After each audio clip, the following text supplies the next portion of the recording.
Karena kalau kita misalnya jadi ustadz berubah langsung Pak, pulang dari kajian itu Sarawak langsung dipotong sudah Pak. Potong itu sunnah, nah itu Pak ya, dipotong sudah kan. Karena kalau orang langsung berubah Bapak sekalian, ketika ada titik tertentu dia berubahnya cepat juga Pak. Maka pelan-pelan dulu.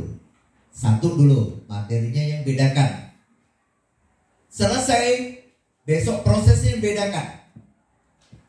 Selesai, produknya yang bedakan. Banyak gak apa-apa, langsung dulu.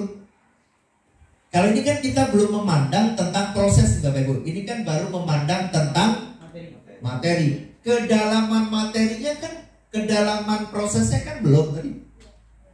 Misalnya ini C1, ini C2, ini C3, ini sampai C5 kan belum terlihat Bapak Ibu.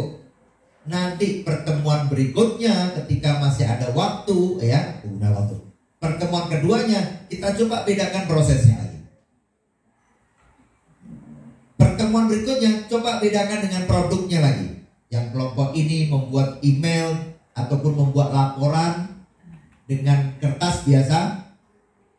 Yang kelompok B itu membuat rekaman, suruh menguraikan itu dengan menggunakan suara.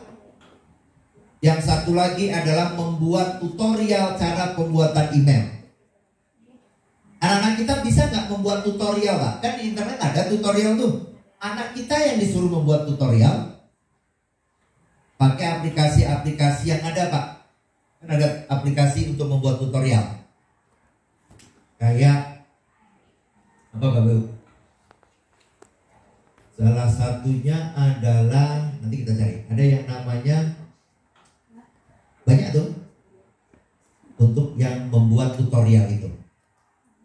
Atau Bapak Ibu suruh anak kita membuat tutorial tapi dengan menggunakan PowerPoint atau pakai Canva.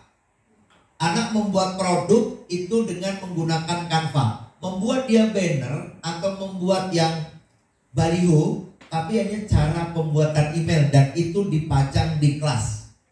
Jadi siapapun yang akan belajar email sudah tahu cara-caranya itu dan itu dipajang di depan kelas. Nah, itu Pak ya. Kan itu beda-beda ya. Orang produk yang bisa kita hasilkan. Oke. Mengidentifikasi masalah tadi anggap saja nggak usah diferensiasi. Padahal dia bisa. Mengumpulkan data bisa diferensiasi juga. Satu Bapak Ibu ada namanya job sheet, sudah ada LKPD, ikut saja dia. Tapi yang kedua anak suruh memikirkan apa hal baru yang bisa dimodifikasi dari LKPD.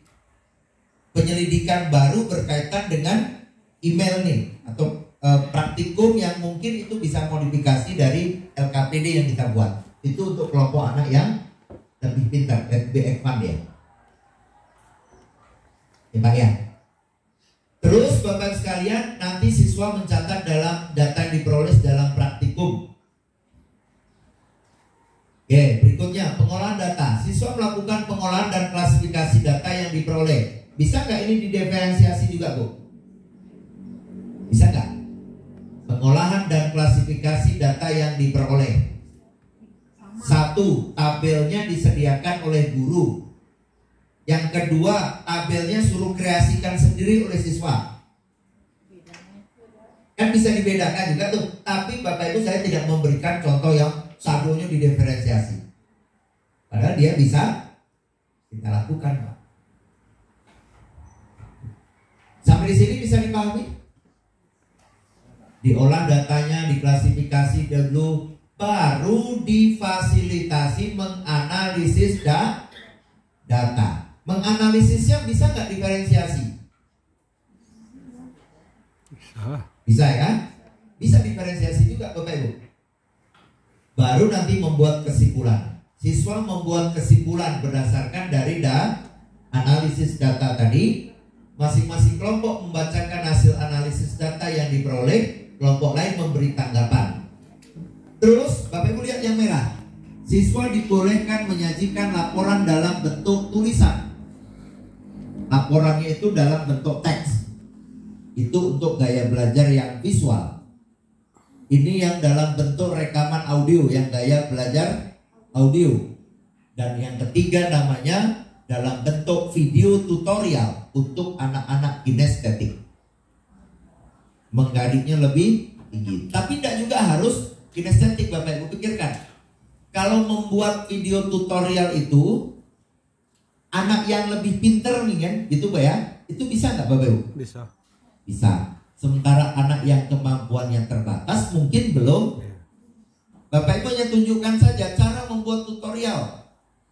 Ini aplikasinya apa? Cari di internet. Pembuat aplikasi pembuat tutorial. Itu bagus sekali ya. Nanti disimpulkan. Maka inilah yang namanya pembelajaran terdiferensial yang ada di dalam modul ajar.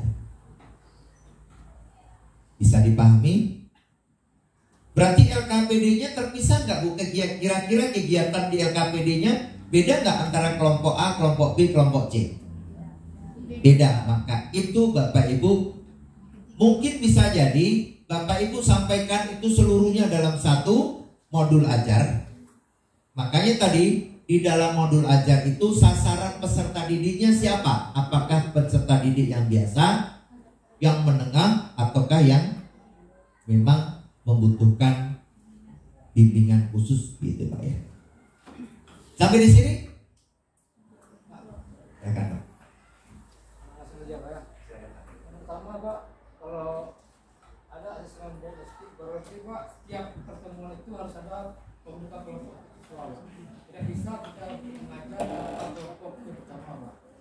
Pertanyaannya apakah setiap pertemuan disebut kelompok? Kedua, tentang konten yang tadi Pak ya. Tadi kan ada yang konsep, fakta, konsep, kita bukti nilai. Cuman